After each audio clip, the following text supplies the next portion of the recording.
Picture this. You walk in on a Sunday morning, you turn on the mixer, and absolutely nothing is right. The mix is gone, the scenes are blank, total chaos.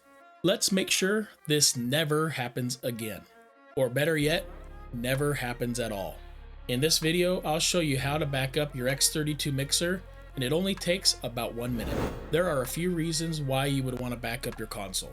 At its core, a digital mixer is just a computer wrapped in a mixer's body. And just like a computer, you should be doing backups. Because Murphy. What if there's an electrical surge and it fries your console? Obviously this wouldn't happen because you have your mixer plugged into a good surge protector, but let's just pretend. Or let's say you're simply updating your firmware and something doesn't go as planned.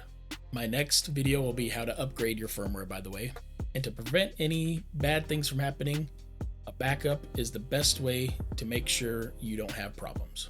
If you do create a backup and you have any issues, all you have to do is a restore and you're back up and running just like before. And please like and subscribe, hit the notification bell, and share this video if this video helps you at all. Let's go ahead and jump into how to create one of these backups. First, you're going to want to press the setup button to the right side of the screen. Make sure you go over to the global tab if you're not already there. Then plug in your USB drive. You want to make sure that this is formatted to FAT32. Also, make sure that if you see the access light lit up on the USB section, do not remove the USB drive or you may lose or corrupt your file. Back on the screen, go ahead and turn the third knob clockwise until you get down to the backup section. Press this knob down to select export. You'll see the progress bar come up, and it'll take about a minute or so to create your backup. Once it's complete, go ahead and use the knob on the far right to close this window, or press the right button. Make sure that you keep this USB drive in a safe place. And better yet, go ahead and plug it into a computer and copy the file there. And even better yet, save a copy of it to the cloud like Dropbox or Google Drive. That way, if you are ever in need of it, you'll have many ways to get this file back. There would be nothing worse than updating the firmware, only to find that it erases all your settings and you can't find that USB drive.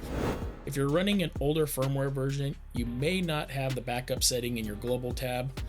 So if that's the case, go ahead and click on the link in the description and it will take you to a video that will show you how to back up your system on the older version of the firmware. You'll still be able to back up everything, but it's a bit longer of a process to do that. And then once you have everything backed up, you'll be able to do an update to the firmware and catch up with everybody else. That's it for this video. Go ahead and check out one of these other videos if you'd like. I will see you next time.